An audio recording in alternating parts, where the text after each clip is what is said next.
Dans la zone industrielle de Visé, à l'abri des regards, on trouve une ferme plutôt surprenante. Ici, pas de vaches, pas de moutons, on élève des coccinelles. Et pas n'importe lesquelles. Ici, on élève une coccinelle européenne, qui est la coccinelle Adalia bipunctata, donc elle a 2 points sur le dos. Et on reconnaît les coccinelles au nombre de points qu'elles ont sur le dos, pas leur couleur et ce n'est pas leur âge. Derrière ce projet, débuté il y a 25 ans, Philippe Marc, un ancien conseiller technique pour des producteurs de pommes et de poires. Il se fait que dans les vergers de pommiers, il y a énormément de pucerons et beaucoup de problèmes avec.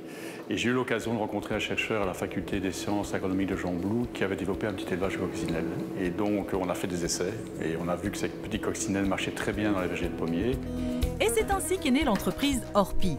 Depuis, le petit élevage de laboratoire est devenu élevage industriel, un fameux défi. Il y avait une problématique de capacité de production, de prix de revient. Et donc on a pendant de nombreuses années travaillé sur les techniques de production pour à la fois augmenter notre capacité de production et diminuer nos prix de revient. Des outils sur mesure ont été mis au point, tout comme un rituel spécifique. Il débute par l'élevage de pucerons qui vont nourrir les coccinelles adultes. Celles-ci vont ensuite pondre chaque jour de nouveaux œufs. On vient de terminer le nourrissage de toutes les boîtes. Donc on les a nourris avec les pucerons qu'on a récoltés tout à l'heure. Et on a récolté les pontes aujourd'hui. Et ces pontes-là, elles vont ou être vendues, ou on les remet en élevage pour refaire des coccinelles, des adultes. Voilà qui paraît simple, mais il ne faut pas s'y méprendre. La bête à bon Dieu est exigeante.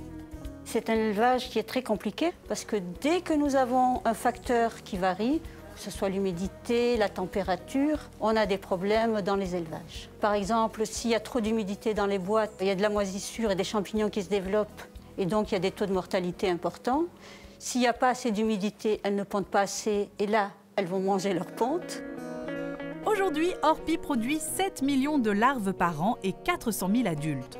Tout ce petit monde est vendu via des distributeurs sous forme de petites boîtes en Belgique, mais aussi aux Pays-Bas, en Allemagne, en Grande-Bretagne, en Espagne et en Italie. Nos clients sont les particuliers qui rencontrent des problèmes de pucerons dans leur jardin, notamment dans les rosiers, hein, c'est très connu. Puis alors on a une autre partie de clientèle qui sont en fait les gestionnaires d'espaces verts, principalement les espaces verts publics, où là effectivement dans les grands arbres qui sont dans les zones urbaines, hein, dans les villes, il y a des gros soucis de pucerons. Et voilà une dizaine d'années que l'entreprise, unique en Europe, est rentable. Elle fait vivre 4 personnes à temps plein toute l'année et environ 8 saisonniers durant la période de forte activité d'avril à juillet.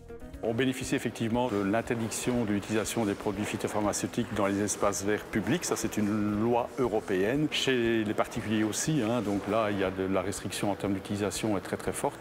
Et donc ça, c'est vrai que ça a contribué à notre développement. Prochaine cible d'Orpi, les professionnels et ceux du maraîchage en particulier. Prochain objectif, augmenter encore la production de ces petits insectes porte-bonheur.